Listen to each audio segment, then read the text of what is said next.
1. I recently got a new roommate who appears to be unreasonably rude in levels I can't mentally wrap my head around. I also believe there is some mental disconnect happening in his head. I recently found a new roommate online to fill the place of my previous one. First impression was that he had great communication, nice, respectful, and accommodating, when I was slow at responding through text.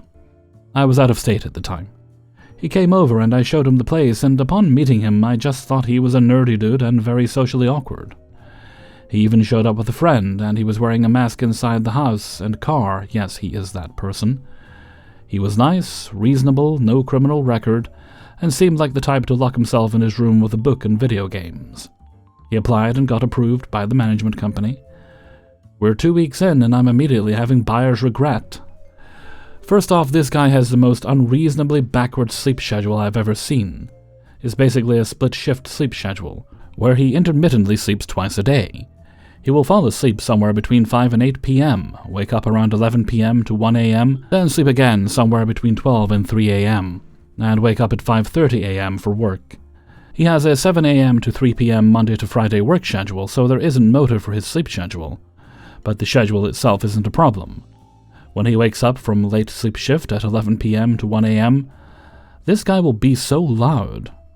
Our bedrooms are upstairs in a townhouse, and he will run up and down the stairs multiple times consecutively, open and close his bedroom door loud AF, and start a load of laundry. The laundry room is just outside both rooms. He will go downstairs and start making his lunch for work, eat my food, and turn up the heater because he gets cold downstairs. It's 68 degrees down there, which makes it really hot upstairs when he does that.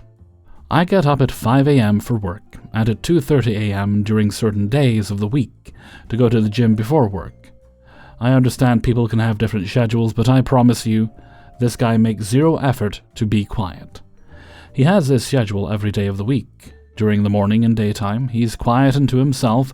During the night, he wakes up and decides that it's an appropriate time to start running around obnoxiously doing things. This isn't an every night ordeal, but it's roughly 90%, not exaggerating, of my nights are waking up to him in the middle of the night.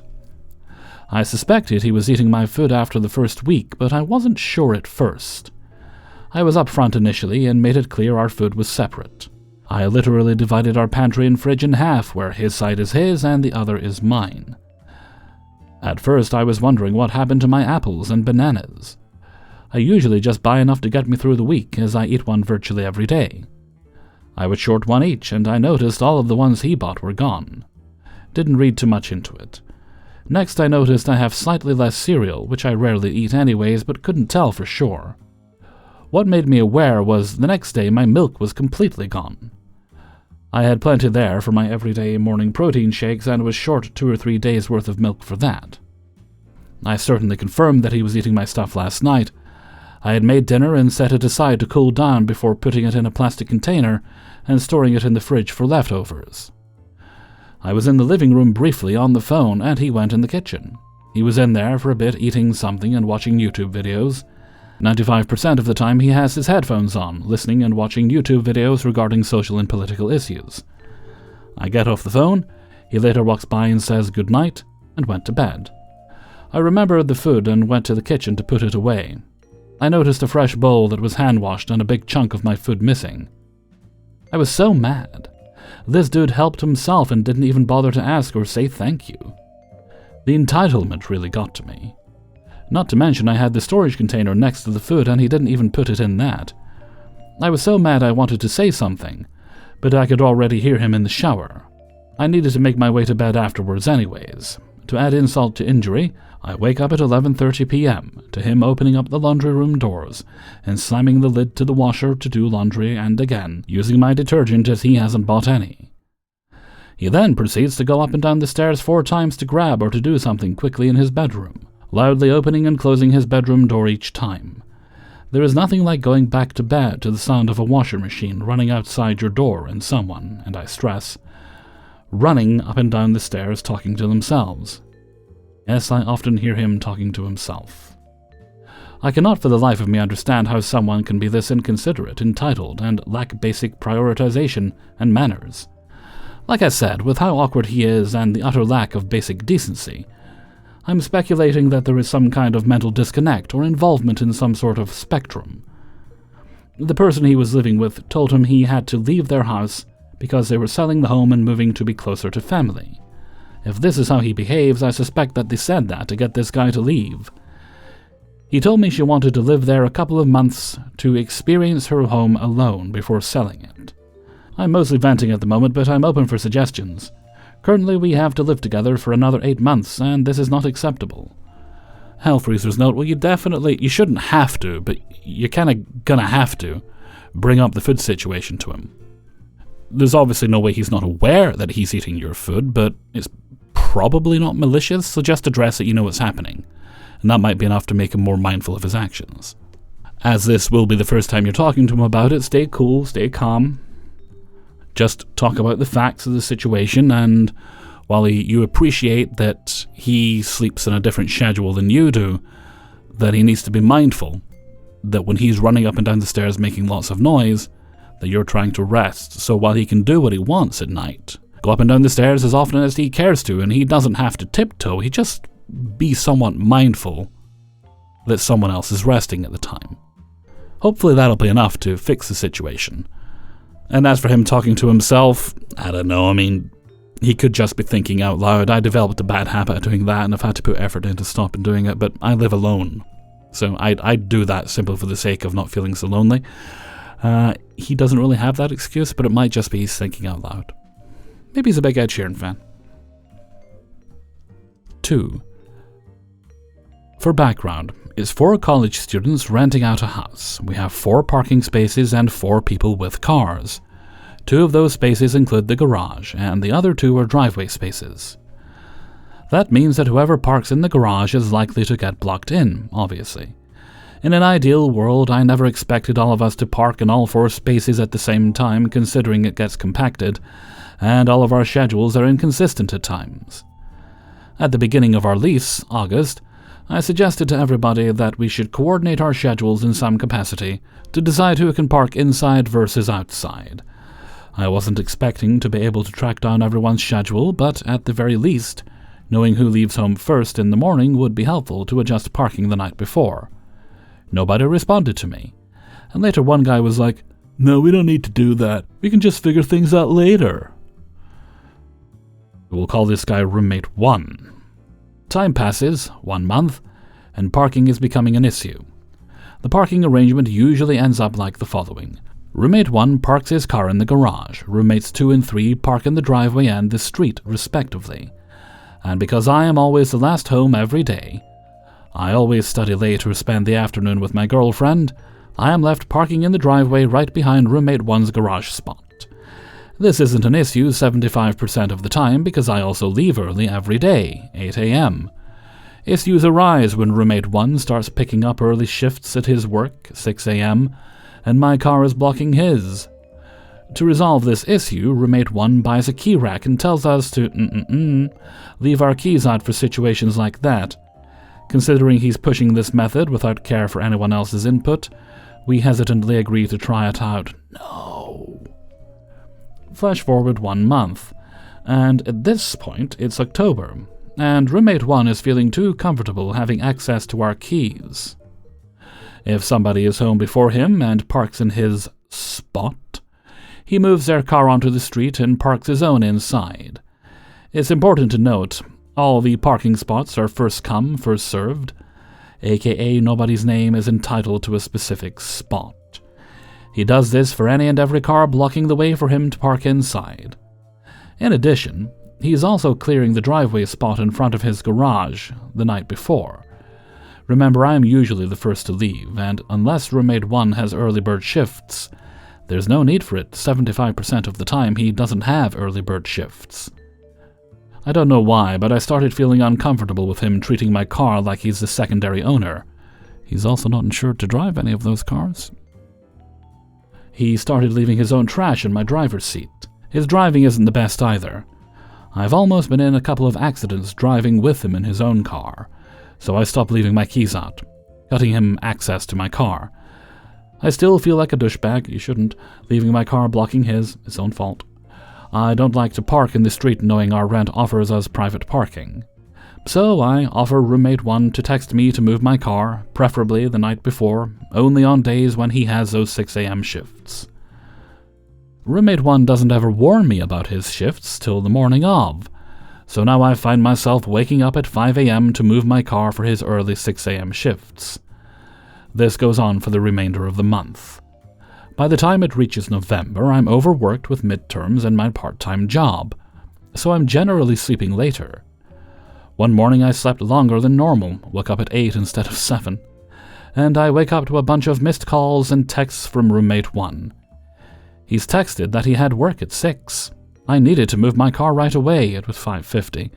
He tried calling me after those, but I obviously didn't respond. In the roommate group chat, I see he thanks roommate 2 for giving him a ride and having his back today. Okay, whatever. I brushed it off and apologized to roommate 1 privately through text. I thought this was where it ended. Flash forward later in that day, roommate 1 is texting in a different group chat we have with other friends. He's complaining about getting blocked in, showing up to work late, and his boss getting mad at him. Next, he's complaining about assignments due that day. It is hard for him to focus because he had such a horrible morning. Aw, poor baby. He finishes for the day and starts complaining about having to take the bus home, saying it's the worst thing in the world. We live 5 houses down a bus stop that goes from the university to our neighborhood in no more than 25 minutes. Like, okay, maybe not ideal compared to the 7-minute car ride, but going back the year prior, this was the reason we picked this place. For transportation emergencies, the bus is right there. I feel obviously targeted and bad, so I offer him a ride back home.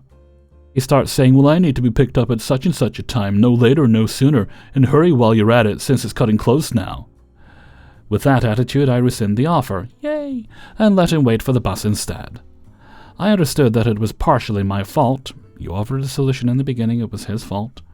He doesn't have his car now, but the whole passive aggressiveness throughout the whole day was much, and I started breaking down.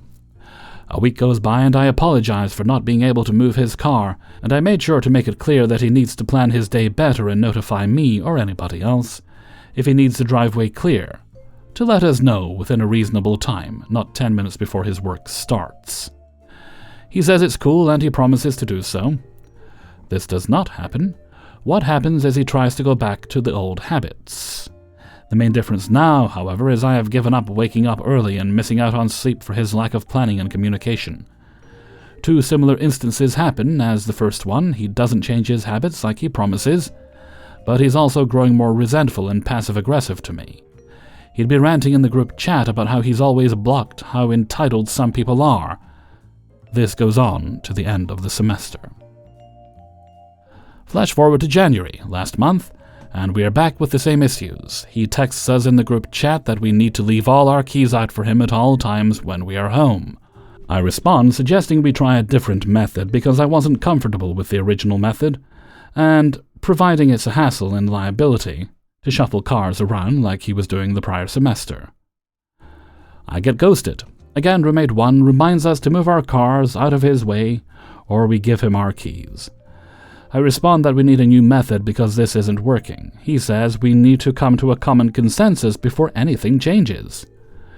Keep in mind the key method was his idea that he forced us to go along with, without common consensus. Hypocrite much? Well, nobody says anything. I ask if we could resolve the issue, I get ghosted. I ask them later that night, while we happen to be in the kitchen, and roommate 1 ignores the topic. Next day, roommate 1 is texting, demanding keys to be left out. I tell him that he needs to start parking outside if he knows he's leaving first, and letting someone else park inside in the spot he's occupying. Roommate 1 responds that leaving our keys out for him is the best method, for him, because it's taking into consideration his chaotic schedule, and that he doesn't want to constantly be telling us when he's needing to get up early. In summary, I respond and explain that A, it's not fair he's kicking people out of what's pretty much 2 spots, the garage spot and the driveway spot in front of it, and expecting us to just find street parking. B, he needs to basically stop claiming ownership over a parking spot if he's willing to pay more. C, I'm not giving him my keys. I decided that if he's choosing to not park outside, and I'm not going to wake up at 5 a.m. to move my car for him, he should just deal with his car getting blocked. I'm at my breaking point with this situation, and I feel like no matter how much I've tried to minimize conflict, Roommate 1 has taken full advantage of the generosity. I'm still feeling bad about blocking his space. You shouldn't. But I don't want to deal with the hassle of street parking. You don't have to, but he should. While leaving our own private driveway spot empty. Am I really in the wrong? I'd like to think not, but I don't even know anymore. 3. For context, I, 20 and female, have 3 roommates, Katie, Kelsey, and Ashley, 18, 21, 25, all female respectively. Casey and Kelsey are sisters, so they share a bathroom, and I share a bathroom with Ashley. Ashley and I are subletting and move in around the same time in December 2024. Ashley, unfortunately, has consistently been causing problems in the apartment, generally relating to cleanliness and volume, with some incidents relating to the health of my cat and the safety of the apartment. Her actions will be listed at the end of the post. There are a lot of things to go through, so be warned.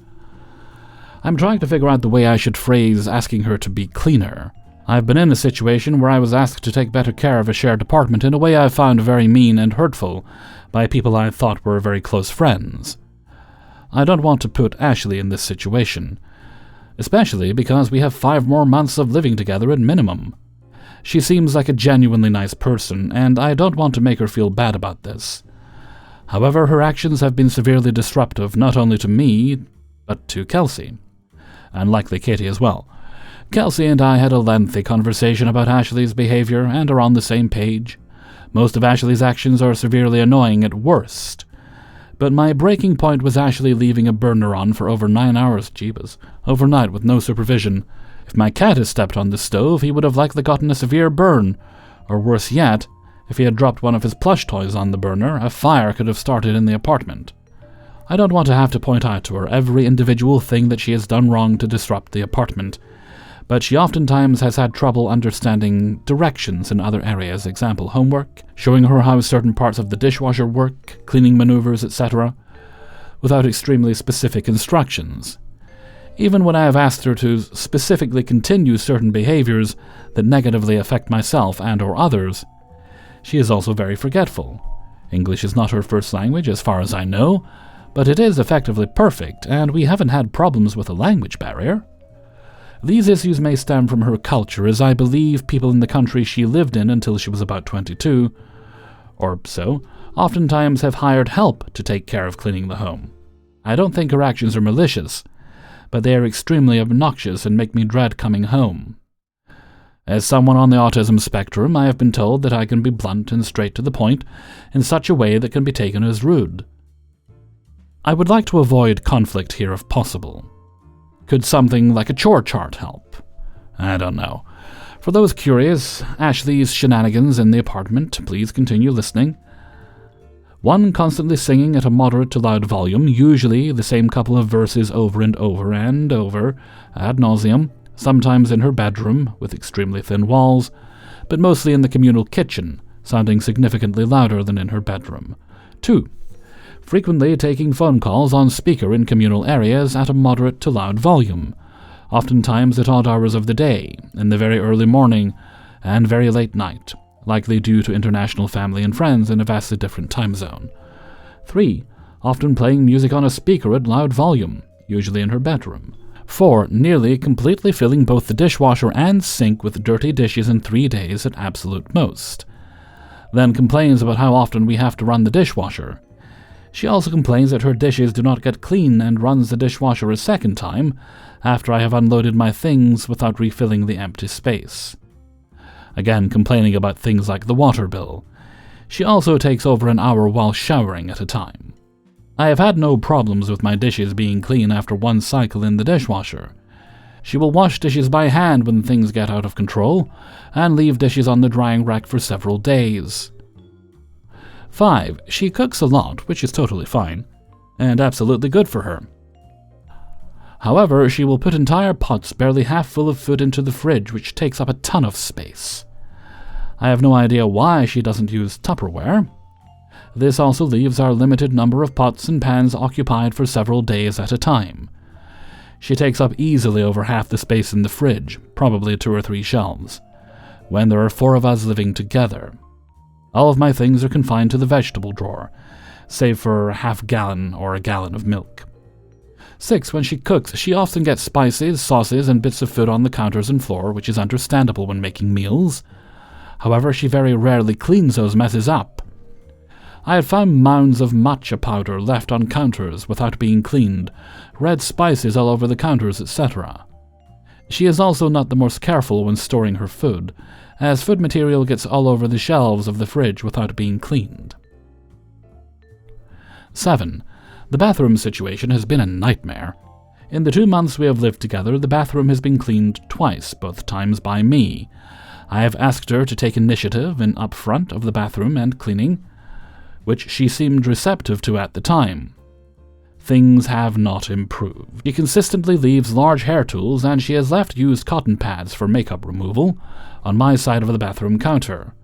I will admit I have been petty the last couple of times this has happened and put sticky notes with an arrow pointing to them on my side with question marks. I have also asked her to please put my shower caddy back in the shower if she removes it. She has not. I went out of my way to be understanding and kind about the situation. In addition, she has also started leaving hairs that fall out of her head while showering on the walls of the shower, which would not bother me if they were removed before she exited the bathroom. They have remained after she is done. Recently, there was an incident where she left her period blood on the floor of the bathroom. I asked her to clean it after it had been on the floor for a couple of days. When I went into the bathroom after she told me she cleaned it, only some of it had been cleaned. I found this about 8 p.m. when she was not going to be home until 4:30 a.m. or so due to work.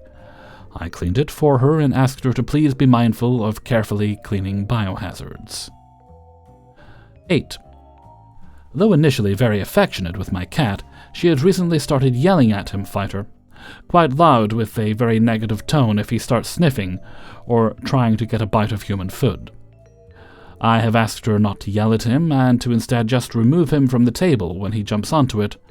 I know this behavior from him is annoying, but not only is he an animal, but he is a 5-year-old cat that I adopted recently after he turned 4, making it next to impossible to train certain behaviors out of him. 9. She recently shut the door to the bathroom containing my cat's litter box overnight. There is a doorstop on the handle that is blatantly ignored. She verbally apologized but seemed dismissive. 10. To reiterate, she left a burner on overnight. She seemed unsure if it was her who left it on, and even leaning toward it being someone else's fault, despite starting to cook a meal at 10:30 p.m. last night and setting off the fire alarm in the apartment at around that time. Kelsey and Katie had ordered takeout, so I doubt they used the stove, and I did not cook at all yesterday. 11. Ashley does not have a car. We live in a small to medium-sized suburb of a large American city. There is a bus that runs in town, and most places are relatively walkable. However, walks can get very long and can get across town, and we live somewhere that gets extremely cold. But several times she has needed a ride when the bus is no longer running, oftentimes asking me to take her to X, Y, or Z stores. I know I am a pushover, but I always take her when she asks. I have tried to politely say no, but she is insistent. She recently was on the verge of acquiring a vehicle, however decided to postpone this in favor of a cross-country plane trip, of which she would spend only 1 full day at her destination. 3 days if you count the days she arrives and departs. Buying a car is further postponed by the fact that due to several preventable scheduling and documentation errors on her end, she has lost roughly $700 that she will not be getting back. If you made it to the end, congrats, thanks for listening. Any advice on how to kindly approach Ashley would be super appreciated. Thank you all. Hellfreezer's note. Why are you worrying about being kind to someone who's being, quite frankly, mean to your poor little kitty cat? She lost all sympathy for me right there. I mean, I'm sure it's annoying the cat jumping on the table, and well, that is something you should definitely work on addressing. But that girl needs to chill. But as far as addressing the issues go, just be very straight to the point and matter of fact. If she chooses to take that as blunt, well, that's on her. Don't sound angry about it. Don't sound gleeful about it. Just tell her these are the problems we're having. They need to be addressed. Also, yell at my cat again and I will fight you. 4. I'm a 25-year-old woman, signed on to an individual lease 6 months ago. Before moving in, I had a conversation with my current housemate who specifically mentioned that he would, occasionally, have his girlfriend stay overnight, and also that he never leaves dishes in the sink. My housemate, 27 and male, has lived here for 3 years. I live in the upstairs portion of the house, with my common spaces being a kitchen and a bathroom with my original housemate. There are 3 total bedrooms upstairs, so when I moved in, I had my bedroom and my housemate had his, and that was it. I was hoping I would have some input in the 3rd roommate, who would fill that last room. However, once I moved in, I realized that my housemate's definition of occasionally having his girlfriend overnight actually meant her staying between 4 and 7 days a week here. And he also lied about never leaving dishes out. Both of them cook for every meal and would pile dirty dishes covered in food in the sink for days on end. I mean, the sink is brimming with dishes, to the point where if I need to wash a single cup, I can barely fit it under the faucet to rinse it. Or if I do, I can't do so without water hitting the dirty dishes they left, and then some sprays onto me. They leave all their food out between meals, even though we have ants. That's how you get ants. They'd leave fruit out, dirty cutting boards, old yogurt containers out, etc. It's gross and overwhelming.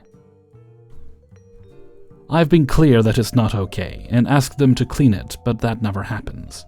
They tell me it's impossible because they cook 3 times a day and are too busy to clean their dishes as they go.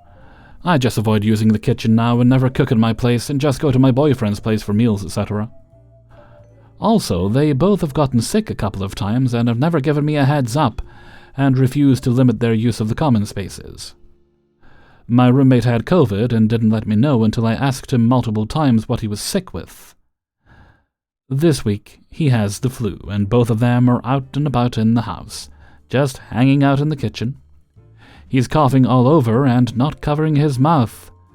The only thing I've tried to do was ventilate the space by opening windows.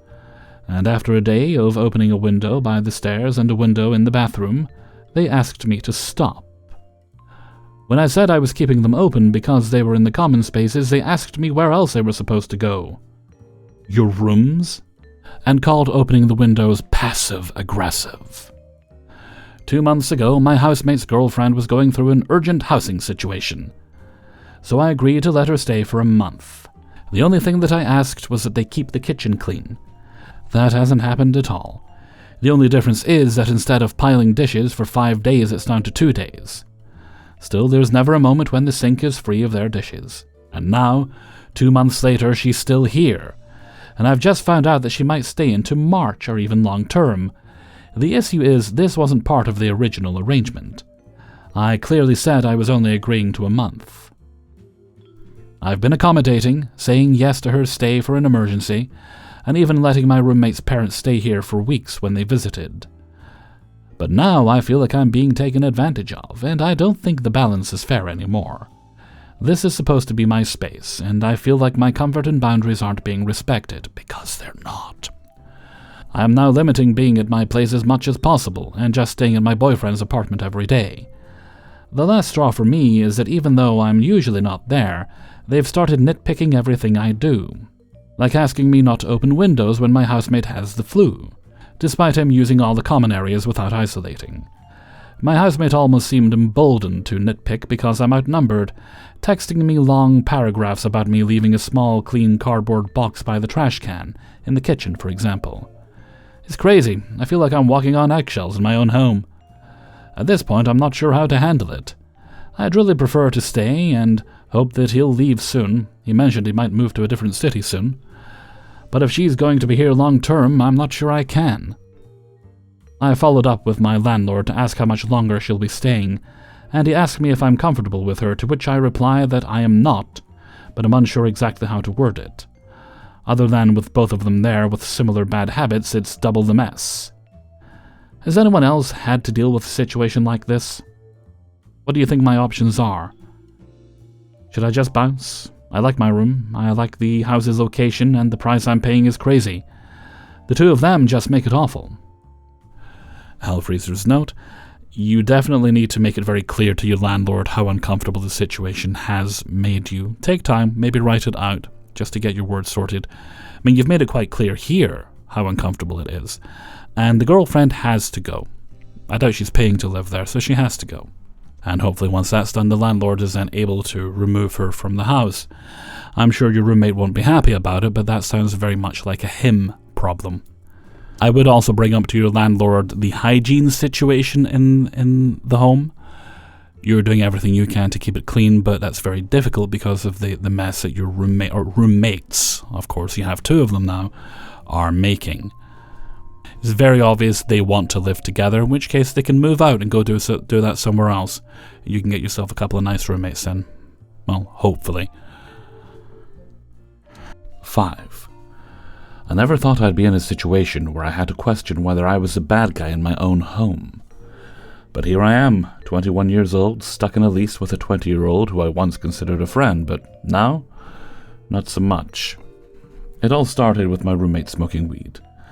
My roommate smokes a lot. I'm talking morning, noon, night. House constantly smelling like a dispensary. The kicker?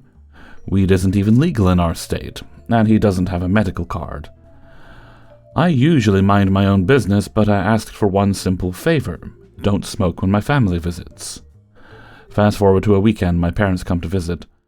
We went out, had a nice time, and walked back into a house that reeked like he had just hotboxed a living room. He denied it, of course. Wasn't me. Followed by some excuse. My parents didn't say much, but I could tell they were upset. That was the last straw for me. I asked him again, calmly, to stop smoking in the house altogether. That's when things started to shift.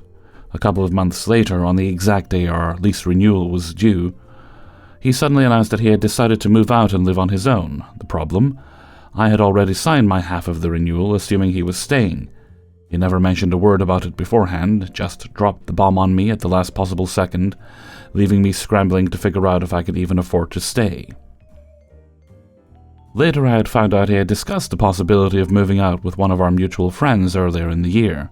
Then, when he officially decided to not renew the lease, he told them days before he told me. That's why I'm frustrated. Not just that he waited until the last minute to tell me, his roommate, but that he was already telling others about his plans before informing me. Then it spread to our friend group. We used to go out weekly, hang with mutual friends, but suddenly I stopped getting invites. At first I thought I was imagining things, then I realized he was actively excluding me from plans. Fine, whatever. I had other things to focus on, like school and work. But then it got worse. He has no concept of money or how bills work. He constantly leaves his bedroom window open day and night, while also cranking up the AC or heater, making our energy bills skyrocket. The other night I woke up drenched in sweat because he decided to jack the heat from 68 to 76, while still leaving his window open. He also never turns anything off. The TV, the lights, the fan, everything stays running even when he's not home. I've mentioned it multiple times, but he either ignores me or gets defensive. And to make it worse, he's had this habit of not paying on time. Twice now I've had to cover his half of the bill because he didn't get me the money on time. He doesn't even have a job. He just waits for his parents to transfer him money. So I've had to front the cost just to keep the power and water from getting shut off. Then when he finally gets the money, he acts like it's no big deal. Like I wasn't just stressed out, paying extra for his irresponsibility. On top of that, he constantly uses my groceries, alcohol, and other items without asking, never offering to replace anything or split the cost. If I buy something, I have to hide it, or else it disappears.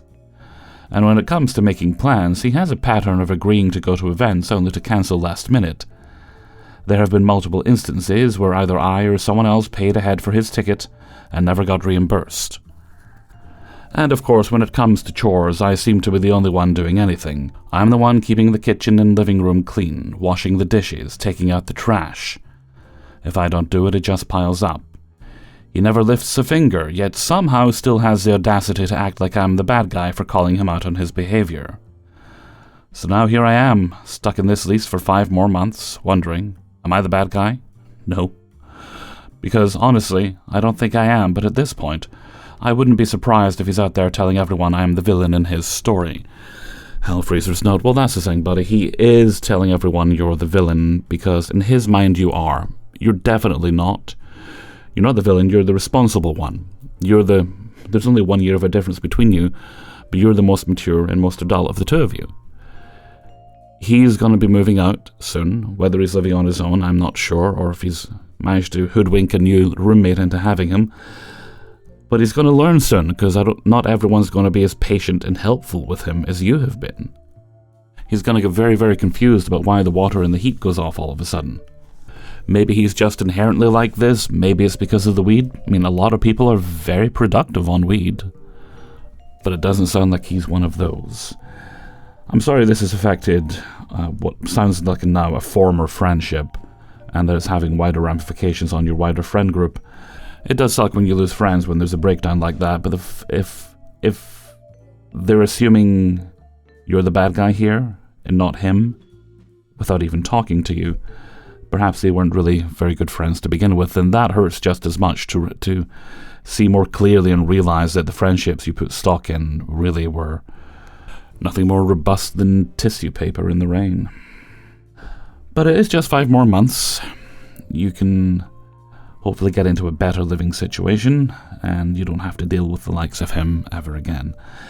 Unless, of course, he somehow matures and realizes, oh, I was terrible to live with. I should try to make this up to my good friend. Hey everybody, Hellfreezer here, and thank you very much for listening to Bad Roommates, episode 58. Sorry if I sound a little bit rough right now. I literally rolled out of bed and began finishing off this video because this is Saturday. I'm hoping to have some sort of a day off. Let's see. Thank you very much to everybody who allowed me to use their stories in this video. And before you go, if you'd be so good as to like the video, which is very helpful, and also subscribe. All that activity lets YouTube know you like the video and recommend it to other people, and I dare say even recommend it to people that have already subscribed, because we know they don't always do that. And if you'd like to support the channel, then you can join me on my Patreon, and there's also merchandise, both of which are linked in the description, and you can leave a tip for this or any other video by clicking on the heart with a $sign underneath. Okay.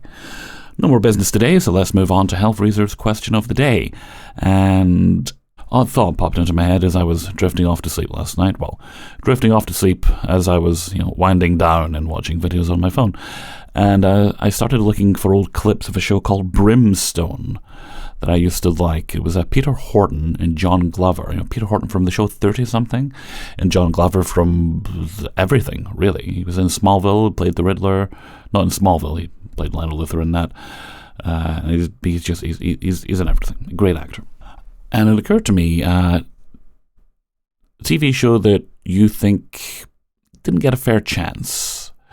And I'm going to say Brimstone because it was a really good show. The concept was a relatively good man. He was a police officer, and he took revenge on someone who had harmed his wife. He had done very bad things to his wife. And he killed this man, a man named Gilbert Jacks. And a little while later, he was just doing his job after that, he was killed in the line of duty. And he went to hell because he'd murdered a man. A while later, the devil comes to him and says, look, we've had a bit of a breakout in hell. All these souls, 113 was it? Well, a bunch of souls. But as you're one of the few good men in hell, tell you what, you track them down and send them back for me, and I'll give you a second chance at life. And that's the basic concept of the show. There's some other wrinkles in there, but I don't need to tell you the whole thing. And it got picked up for extra episodes, then immediately got cancelled. So we only got 13 instead of the back 9 they used to call it. It should have been like 20 episodes or something we got. Like 22 maybe? What was that? That used to be the standard run? Got to remember those days? This was 1998 when television seasons used to be longer. So I often find myself thinking about that show. I can't even buy it. It's not available to buy. It was never released on DVD and Blu-ray. But yeah, that's something I'd love to see make a return. I have no idea what state Peter Horton's in these days, or if he's even still acting. I do know John Glover could probably just pick up where he left off, because although it's been 1998, how long ago was that now? 27 years? 27 years, jeebus. He could probably just pick up where he left off, because he barely changes.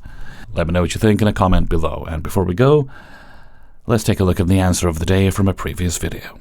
And this one comes from Revenge's Ice Cream 203, and it was, are you a half full or half empty kind of person? Let's see. Today's answer comes from Three Horses Running. Now to solve the half-empty, half-full question, add vodka, rum, and whiskey and drink up. Thank you very much for your answer, 3 Horses Running. I'd imagine if you did that often enough, you wouldn't care either way. And with that, I'm going to head off for now. So until next time, thank you very much for listening, and take very good care of yourselves.